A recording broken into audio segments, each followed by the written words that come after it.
saya Hatma Wahyu Baskoro dari jurusan S Sarjana Keperawatan kelas B. NIM saya 2002038. Dan saya akan membahas bertema tentang faktor-faktor resiko insomnia. Ini saya telah mensurvei dari beberapa orang. Ini saya bersama Mas Delvis yang saya tanya tadi mengidap penyakit insomnia. Kita sekarang tanya kepada Mas Delvis bagaimana maksudnya itu. Mas Delvis sudah berapa lama mengidap insomnia tersebut? Sudah 1 tahun. 1 tahun Mas Delvis. Ya. Itu kalau Mas Delvis dalam 1 tahun itu biasanya waktu malam hari itu susah tidurnya karena stres atau sedang kenapa? Susah tidurnya karena stres, kebanyakan pikiran. Kebanyakan pikiran. Mas Delvis tahu apa itu dari akibat dari insomnia tersebut dalam kesehatan kita? Maksudnya itu resikonya kita kalau kita terlalu insomnia itu akan berdampak buruk bagi tubuh kita. Mas Delvis tahu apakah tahu itu buruknya bagi tubuh kita? Tidak tahu, buruknya nggak tahu. Oh baiklah. Nah di sini saya akan memberikan tahu Mas Delvis tentang buruknya atau faktor-faktor resikonya dari insomnia tersebut. Biasanya untuk bagi pemuda itu, apalagi Mas Delvis kuliah ya? Ya kuliah, sekarang. Ya kuliah. Biasanya untuk anak muda yang sedang kuliah itu biasanya stres dalam tugas. Kemudian dia memikirkan tugas tersebut sampai malam hari, dia tidak bisa tidur, tidurnya terganggu, mungkin juga pola makan yang kurang sehingga dia mengidap insomnia. Di sini saya akan menjelaskan faktor-faktor resikonya Mas Delvis ya. Dari faktor pertama itu yaitu jenis kelamin. Mas Delvis ini laki-laki, biasanya biasanya stres. Mungkin kalau dari wanita itu dalam fase menstruasi, nah itu biasanya fase menstruasi itu wanita lebih cenderung untuk insomnia. Karena apa? Karena dia merasakan sakit dalam perutnya. Nah setelah menopause tadi, kita biasanya mungkin itu dalam gangguan tidur. Perinsomnia itu waktu malam hari itu mengeluarkan keringat dingin. Nah pada selanjutnya itu usia Mas. Usia itu juga mempengaruhi. Biasanya di usia 60 tahun ke atas itu gangguan tidur sudah mulai. Karena apa? Pada waktu usia itu tidak seperti waktu kita muda, hormonnya tidak seperti waktu muda. Dan setelah usia tersebut ada seperti gangguan mental. Mungkin Mas Delvis seperti depresi ya tadi. Ya. Nah depresi itu biasanya cenderung memikirkan apa yang akan terjadi. Misal contoh gini, wah saya besok itu ada tugas tapi saya bisa mengerjakan atau tidak. Nah besok itu ada ulangan tapi saya bisa percaya saya bisa mengerjakan secara benar atau tidak. Nah biasanya itu akan terpikir terus-menerus dalam pikiran kita. Nah itu akan menimbulkan depresi. Juga mengalami cemas juga mempengaruhi itu dalam insomnia. Selanjutnya itu adalah pekerjaan. Mungkin dari segi pekerjaan atau tugas itu mengharuskan Anda mengerjakan tugas sesuai waktu yang ditentukan atau bisa juga tugas deadline. Biasanya Mas Delvis kalau tugas deadline mengerjakan pada siang atau malam hari? Siang hari. Nah biasanya kalau siang hari itu waktunya tidak cukup, apakah mengerjakan pada waktu malam hari? Ya, lanjutkan malam hari. Nah itu biasanya juga di situ. Saya juga anak muda, saya juga mengalami kadang, tapi di sini saya mengedukasikan. Di sini gangguan mental tersebut dari depresi, terus cemasan, kemudian dari faktor pekerjaan atau tugas seperti itu. Nah itu sebenarnya dari resiko-resiko tersebut itu akan berdampak buruk bagi tubuh kita.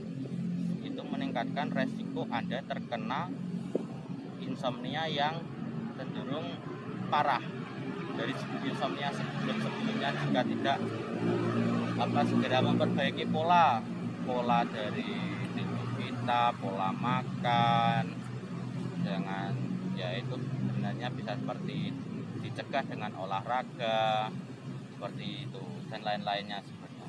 Terus ada insomnia itu sebenarnya bisa dari segi perjalanan. Anda beresiko terjadi insomnia dalam perjalanan itu jika Anda melakukan perjalanan jauh. Perjalanan jauh itu maksudnya jika Anda sebelumnya Mas Delvi itu dari Sumba ya? Dari Sumba. Nah, Sumba ke Jawa, ke Jogja di sini kan perjalanan jauh. Biasanya Mas Delvi mengalami jet lag. Jet lag dan dari berpergian dari suatu tempat ke tempat itu yang jauh. Nah, itu dapat menyebabkan insomnia sebenarnya. Nah, di sini saya akan memberikan apa itu sebenarnya insomnia itu apa toh? Insomnia itu kondisi di mana Anda kesulitan tidur pada malam hari. Di Indonesia ini biasanya kronis sehingga membuat Anda sama sekali tidak bisa tidur. Bahkan ketika Anda ingin tidur, Anda sulit untuk memejamkan mata. Ya, Mas Delvis ya, sebenarnya gangguan tidur ini ada dua tipe. Tipe pertama yaitu primer.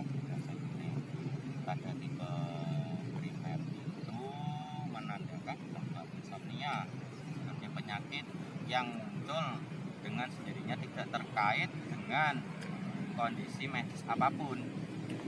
Kalau sementara yang tipe sekunder itu Mas Delvis itu menandakan muncul dari sebab dari medis, dari kondisi medis tersebut. Nah, selain itu gangguan tidur juga dibedakan menjadi berdasarkan intensitasnya, yaitu dari akut, kronis, insomnia akut. Insomnia akut tersebut dari yang pertama akut tersebut, insomnia akut itu terjadi dalam jangka waktu yang pendek.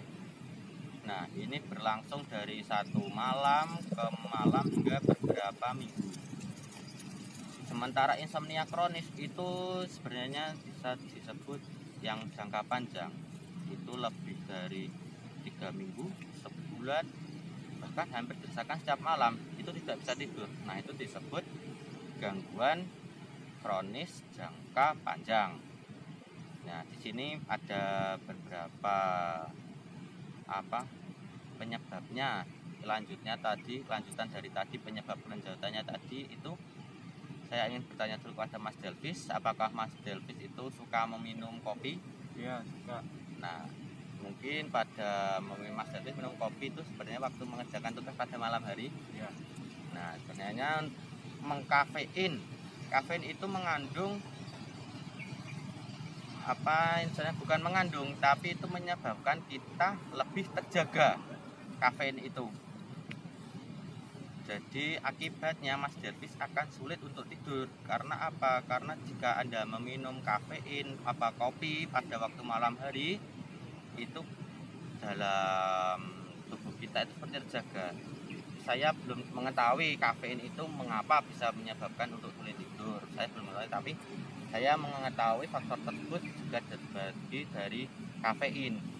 Selain kafein juga alkohol sebenarnya. Alkohol itu akan menyebabkan insomnia. Karena apa? Alkohol itu mencegah tahapan lebih dari tidur yang maksudnya tidur dari misalnya kita tidur tidak melebihi batas waktu maksudnya itu tidak seperti insomnia sebenarnya alkohol itu. Sebenarnya kalau menurut saya pribadi sendiri, pendapat saya pribadi sendiri, kalau dari alkohol itu cenderung kita akan lebih ke berfantasi sebenarnya. Karena saya punya teman yang juga suka minuman beralkohol, dia itu insomnia.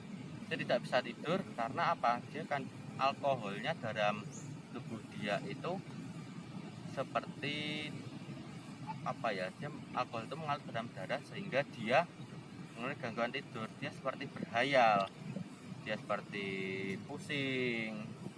Nah, di situ sebenarnya gangguannya selain dari kafein dan alkohol, Mas Delvis. Nah, di sini juga dari kondisi, kalau dilihat dari segi kondisi medis, itu ada banyak penyakit sebenarnya yang bisa menyebabkan Anda sulit untuk tidur, yaitu misalnya penyakit kronis, fibromyalgia dan artritis itu penyakit kronis dari dua tersebut, vibrio liga dan artritis. Nah, itu.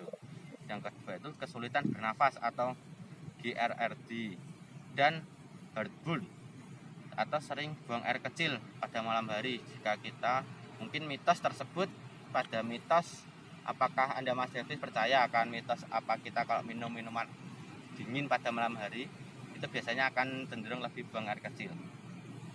Apakah Mas Delvis sering mengalami itu? Ya, sering. Nah, itu saya juga tidak tahu itu mitos atau tidak. Kalau atau dilihat dari segi pandang kesehatan, jika kita minum minuman dingin pada malam hari itu cenderung kita lebih sering buang air kecil. Nah, di situ jadi kita seperti mau tidur, sudah enak-enak tidur, kita ingin buang air kecil, kita terbangun lagi. Jadi seperti itu, ingin buang air kecil, tidur, terus merasakan ingin buang air kecil, bangun lagi. Nah, biasanya seperti itu akan mengidap insomnia. Saya bangun tidur terus, dari tidur terus bangun lagi, tidur lagi, bangun lagi karena saya ingin buang air kecil. Nah, di situ lama-lama seperti tadi akan stres, tentunya bisa menjadi stres. Nah, di sini Mas Delvis, saya harap bisa menjaga pola tidur Anda lebih baik ya, Mas. Ya. Nah, mungkin dari makan yang cukup, olahraga, sering berolahraga, walaupun itu olahraga ringan seperti lari-lari kecil, skipping di dalam kamar, ataupun kalau pagi misal Anda bisa melakukan push up, sit up dalam ya sehari itu bangun tidur 10 atau 15 lah. Anda agar kesehatan tubuh kita terjaga. Nah, seperti itu Mas Delvis, apakah Anda sudah mengerti bisa dari faktor-faktor dan penyebab tersebut dan penjelasan edukasi dari saya? Ya, sudah. Terima Ya. kasih, Pak. Ya, terima kasih Mas Delvis ya. Ya. Mohon maaf jika saya mengedukasinya saya kurang jelas. Nah, jika nanti Mas Delvis kurang jelas, mungkin bisa searching atau browsing di internet apa penyebab mengapa saya tidak bisa tidur pada waktu malam hari atau insomnia. Itu ya Mas Delvis ya. Ya, terima kasih. Ya, ini dari penuturan saya ke Mas Delvis, dia sebenarnya insomnia karena stres. Kesimpulan dari saya itu sebenarnya dia stres, tidak bisa tidur pada waktu malam hari. Dia dari jenis tugas, dia tugasnya banyak.